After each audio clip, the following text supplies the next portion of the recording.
Hello दोस्तों, स्वागत है आपका मेरे यूट्यूब चैनल ड्रीम एजुकेशन में। तो आज का हमारा टॉपिक है दोस्तों अवतल दर्पण के उपयोग। तो दोस्तों, जैसा कि हमने पिछले वीडियो में पढ़ा था, अवतल दर्पण के द्वारा बनाई गई प्रतिबिंब की स्थितियां। तो अवतल दर्पण के द्वारा 6 स्थिति बनाई गई थी। वह 6 स्थिति एग्जाम्पल के रूप में यहाँ उपयोग होती हैं। तो दोस्तों चलिए उनके द्वारा हम समझते हैं अवतल दर्पण के उपयोग।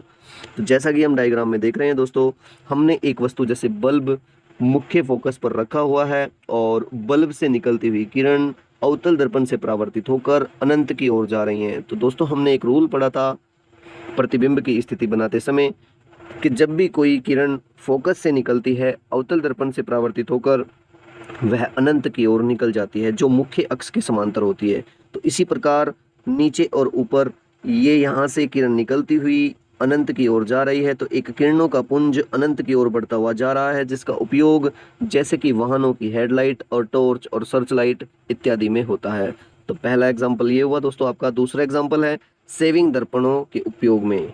तो सेविंग दर्पणों में क्या होता है दोस्तों, जैसा कि हमने एक वस्तु फोकस और ध्रुव के बीच में ली हुई है ए और बी, जिसकी स्थिति आभासी रूप से आर और एस के रूप में एक बड़ा प्रतिबिंब प्राप्त होगा। और बड़ा प्रतिबिंब प्राप्त करने के लिए हम 6 पोजीशन का उपयोग करते हैं, जो अवतल दर्पण के द्वारा 6 पोजीशन बनती है। तो इस वाली स्थिति का उपयोग सेविंग दर्पणों में होता है। इसमें प्रतिबिंब की स्थिति वस्तु के आकार में काफ़ी बड़ी दिखाई देती है, जिससे हम आसानी से सेविंग कर सकते हैं। तो चलिए दोस्तों नेक्स्ट पोजीशन देखते हैं, थर्ड पोजीशन।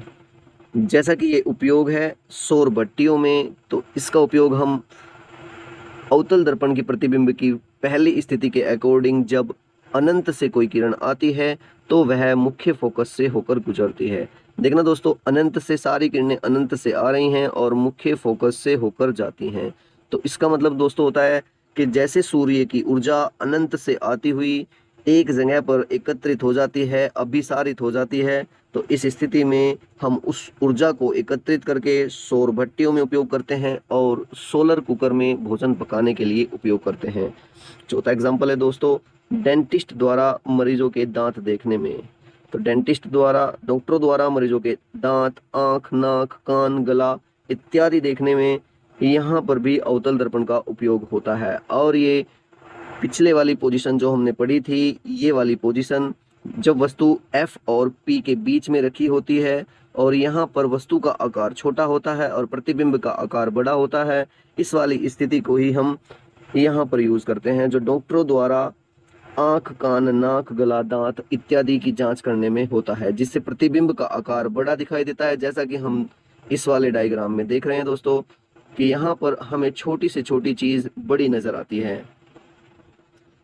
नेक्स्ट एग्जाम्पल दोस्तों उत्तल दर्पण के उपयोग।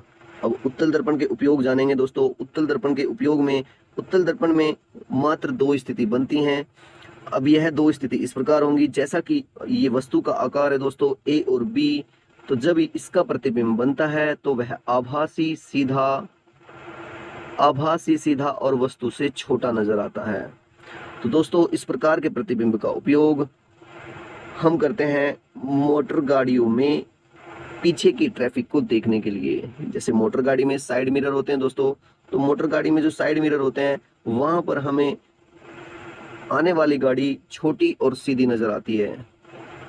ये बेस्ट एग्जांपल है दोस्तों उत्तल दर्पण के उपयोग का। और एक सेकंड एग्जांपल है दोस्तों बड़े शॉपिंग स्टोर में ग्राहक की गतिविधियों को मॉनिटर करने में। ये वाला जो एग्जांपल है दोस्तों, ये वाला इसी से रिलेट करेगा, जो मोटर वाहनों के पीछे ट्रैफिक देखने में होता है, क्योंकि यहाँ पर प्रतिबिंब की स्थिति छोटी नजर आती है। ठीक उसी प्रकार बड़े शॉपिंग स्टोर में ग्राहक की गतिविधियों को मॉनिटर करने के लिए एक शीशा लगा होता है, जिसमें सभी की स्थिति उस शीशे में नजर आती है, अर्थात वो सीधे और छोटे नजर आते हैं। एक नेक्स्ट एग्जाम्पल है दोस्तों, जब उत्तल दर्पण से किरण परावर्तित होकर उसी क्षेत्र में फैल जाती हैं और अत्यधिक प्रकाश उत्सर्जित करती हैं, जैसे स्ट्रेट लाइट में एक बड़े क्षेत्र पर प्रकाश डालने के लिए, या फिर सोडियम लैंप के परावर्तन में। तो सोडियम लैंप में जब हम किरणों को परावर्तित करते हैं तो वो अत्यधिक प्रकाश परावर्तित करती हैं दोस्तों।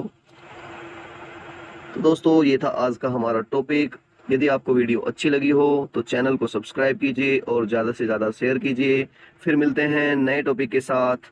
जय हिंद।